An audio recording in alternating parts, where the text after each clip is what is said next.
Hello and welcome to the debate. I'm Marzia Hashemi. Thanks so much for being with us. I never regret saying something, which is true. This is a statement made by the former mayor of London and longtime British Labour Party politician Ken Livingstone. He was suspended by the Labour Party for saying Hitler's policy in 1932 was to move Jews to Palestine and that he was supporting Zionism. Livingstone has been labeled as being anti-Semitic for making the statement, and a storm is brewing in the UK against Labour leader Jeremy Corbyn just before local elections. This is all being created. This created crisis just to try to sideline pro-Palestinian politicians by the Israeli lobby or not. Stay tuned as we take a look at the story. Is the UK's Labour Party in crisis? Labour leader Jeremy Corbyn rejects the idea, but the party has gone through an extremely tough few weeks. Earlier this week, the MP for Bradford West, Naz Shah, was suspended over anti-Israeli remarks she made in 2014 before becoming a member of the Parliament. But that was not the end for the Labour Party. A few days later, former London Mayor Ken Livingstone was also suspended from the party for defending Naz Shah. Former MP and now mayoral candidate George Galloway believes all these attacks on Labour members are aimed at removing Corbyn from the party's leadership. Well, the coup to overthrow Jeremy Corbyn is already now well underway, and one of the central plotters said so on the main BBC news bulletin. Of course, having created this chaos, they're now saying we can't go on with this chaos. We have to have a change. We have to get rid of the leader and replace him with someone who can command more widespread, more broadly based support, by which they mean someone that they themselves can support. The Labour Party is being accused of having a problem of anti-Semitism within itself. But there are many people who believe that those who are critical of Israel are immediately branded as anti-Semitic. In Parliament, British Prime Minister David Cameron said that Labour needs to deal with its problem of anti-Semitism.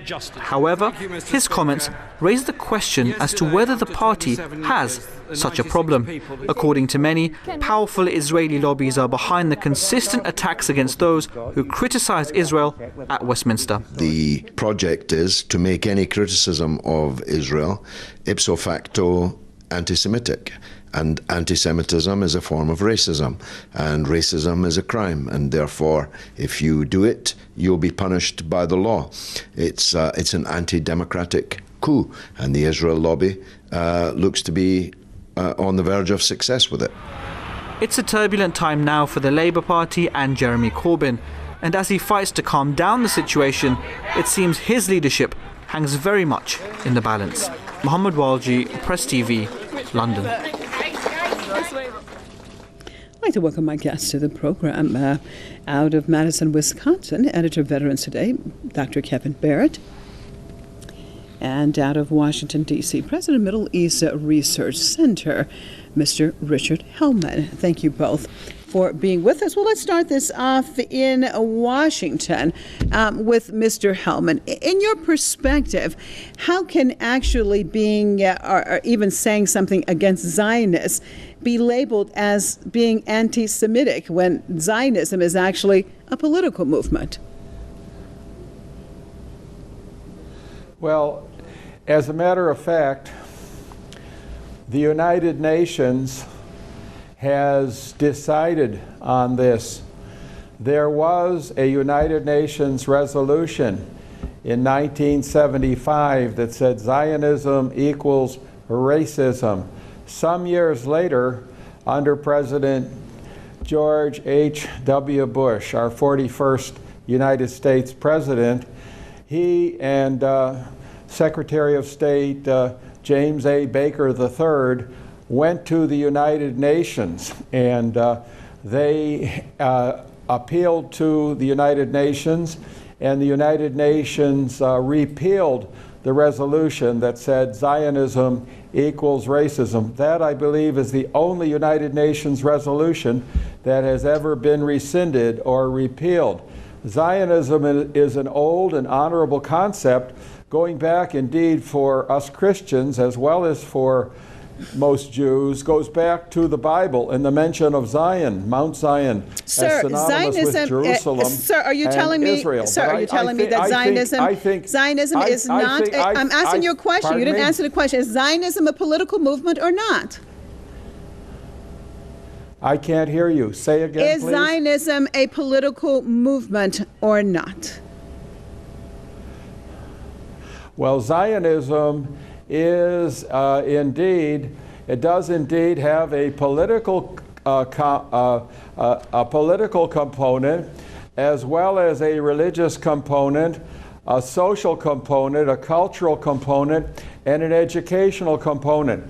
This is why I think it is better to speak of Israelism when you want to speak of the many achievements of Israel, or of its vibrant democracy and respect for the rights of all its citizens. I think it's better to call it Israelism than Zionism. But sadly, Zionism has opposition to Zionism and opposition to Israel has become a thinly veiled cloak for anti-Semitism, which is arising again in our day. Let me get Dr. Barrett in on this discussion. Stay with me, Mr. Hellman. Dr. Barrett, your take on this. It seems that the word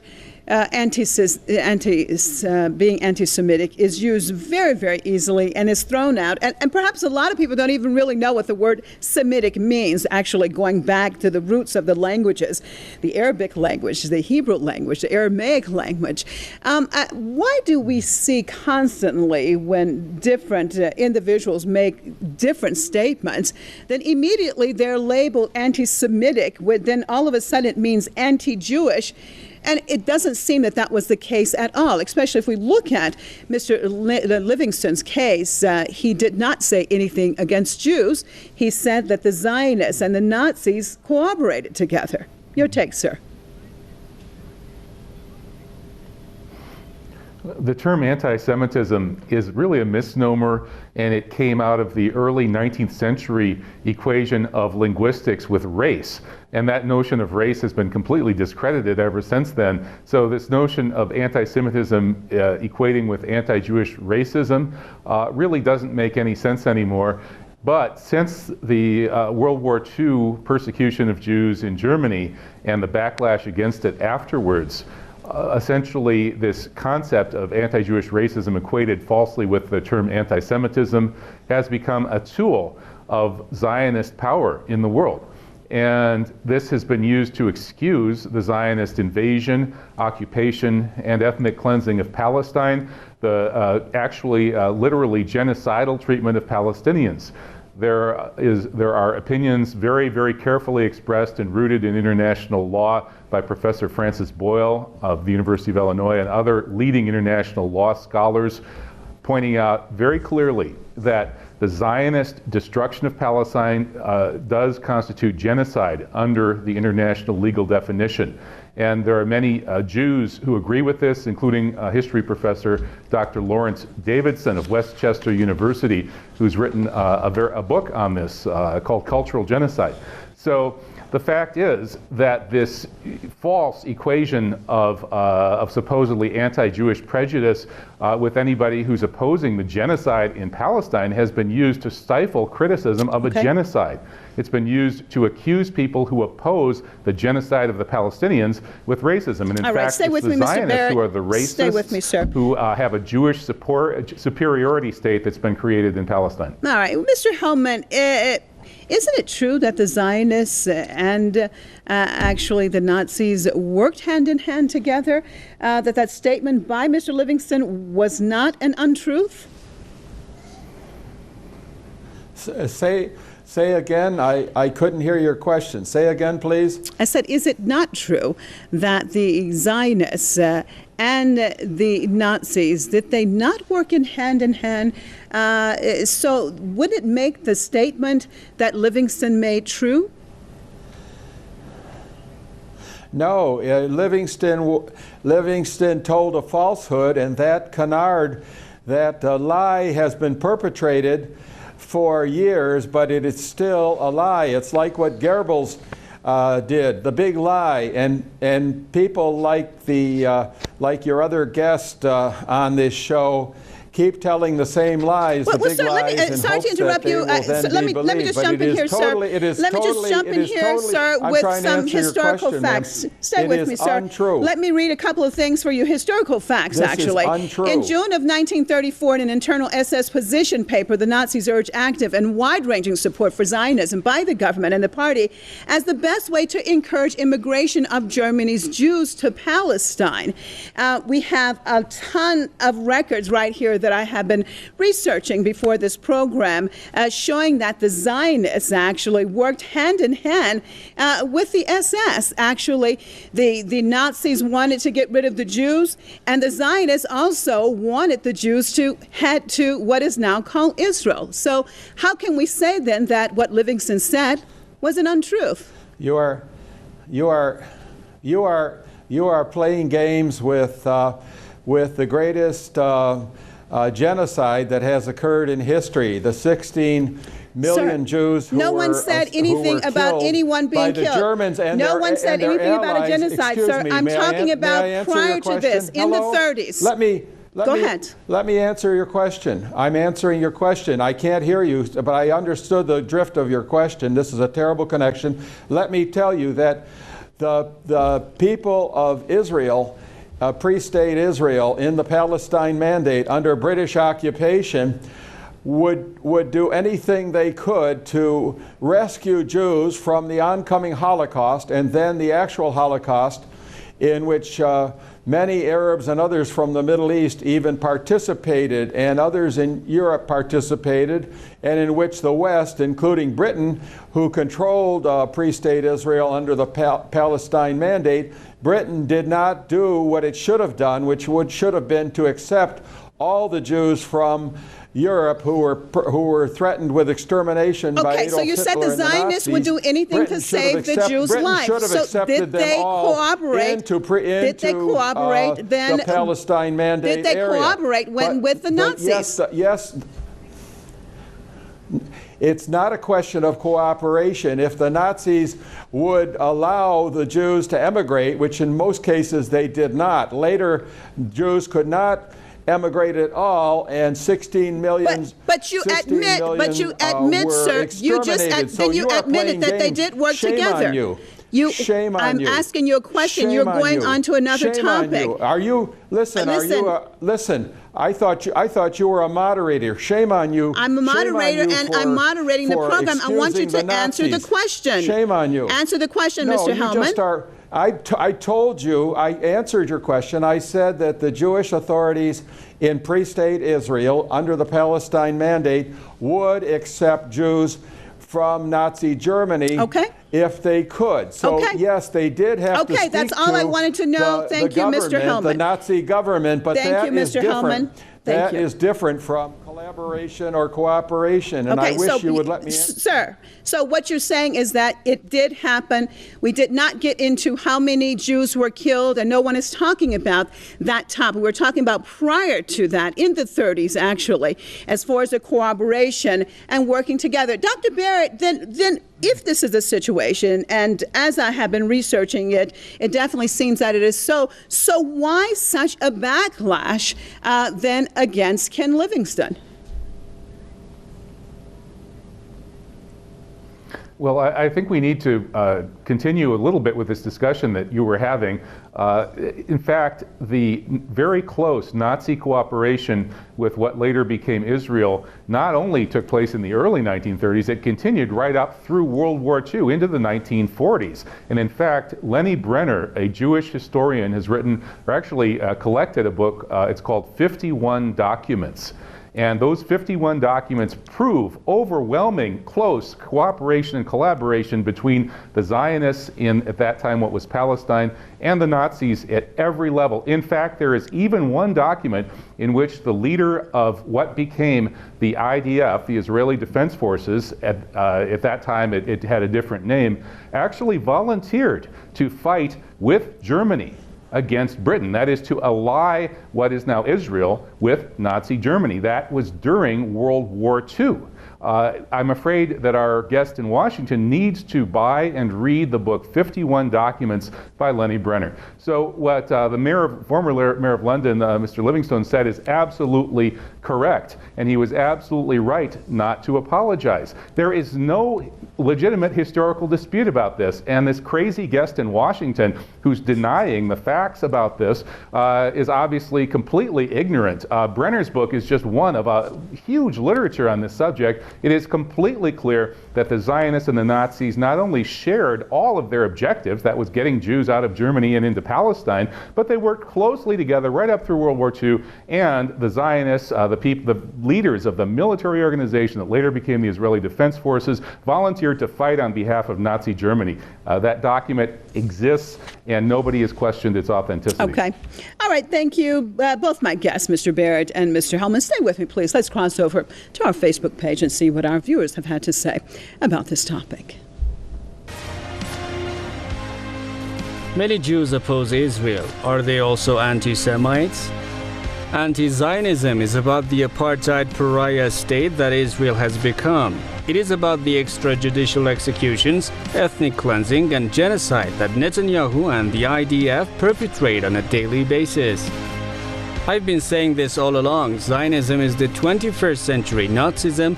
It was there long before, but after the World War II became more and more aggressive. Jews are portrayed as one monolithic community, but this is not the case. Many oppose the occupation, but supporting Israel. Others declaring the state of Israel illegal, a blasphemy against God that should be dismantled. Others fighting hard for justice for Palestinians. People here in Australia are fed up with Israel's cruelty and barbarity, and no amount of bribing and threatening our politicians is going to counteract the zero tolerance for their interference in our political system that tries to make us complicit in its atrocities. Well, you've heard some of the comments that we had on our Facebook page. Mr. Hellman, isn't it true that there are many Jews who are actually anti-Zionist? No, that's not true. There are some, but that's not the point. The point is that at law, Israel has a right to exist, and Israel is the only completely free democratic country in the Middle East where Christians, Jews, Muslims, Druze, Circassians, even Baha'is who are persecuted in Iran, all of these people and more have equal rights under law. So perhaps I'll just let you do a monologue, Mr. Hellman. I'll just let you do a monologue, Mr. Hellman, since you choose not to answer the question that I am asking you. I simply asked you. I answered the questions, but this is a bad connection, and if you'd stop arguing the case for the anti-Israeli, anti-Jewish, anti-Semitic forces, along with the gentleman. Sir, I'm not arguing London, any case. I want you to just answer. I just want you to answer the question at hand. I'm going to go to Dr. Barrett because I'm not getting any answers out of Mr. Hellman, unfortunately. Dr. Barrett, when we see this situation that is taking place and this backlash now against the Labour Party in general in the UK, is it indicative of the amount of influence that Israel has on the political process? We know it is the case in many situations in the United States, but also in the UK, that Tel Aviv can actually pull the strings as far as the behind-the-scene politics in the UK? Absolutely. What we're seeing is a coup d'etat being orchestrated against a major party in the UK by people who are loyal to a foreign state. It's amazing that British people find this acceptable. And there's a backstory here, which is that the British press is largely owned by wealthy Zionist Jews, just like the American press. This is not some sort of anti-Semitic canard. It's an absolute well-documented fact. People can read Philip Weiss's article Do we Jews control the media? And so what if we do? Philip Weiss, a Jewish gentleman who worked for the New York Times, goes into all sorts of details about the fact that the American big media, like the British big media, is dominated by wealthy Jewish Zionists. So the media, together with the money power in the city of London, is trying to get rid of Jeremy Corbyn. And I think we should ask why that is. Well, the answer is that Jeremy Corbyn is an honest, independent, patriotic leader who wants to put the interests of his country and his people first. Additionally, Jeremy Corbyn is said to be a closet 9/11 truther. And he was a close associate of Michael Meacher, the former high-level Labour Party leader and environmental minister. Stay with me, Mr. Barrett. I'm going to jump in here. Mr. Barrett, 9/11 is Mr. Barrett, I got to interrupt you because I'm almost out of time. Go ahead, Mr. Hellman. Go ahead, Mr. Hellman. You wanted to comment. Right out of the Middle East, because Israel was the main force behind 9/11. This man from the People's Republic of Madison, Wisconsin, is throwing out all these completely false and meretricious statements about the Jews controlling the press and the Jews controlling politics and the Jews and probably he would say we Christians who believe Israel should have a right to exist. He'd say that we too also have a dual loyalty. This is all discrimination, and this is all slander.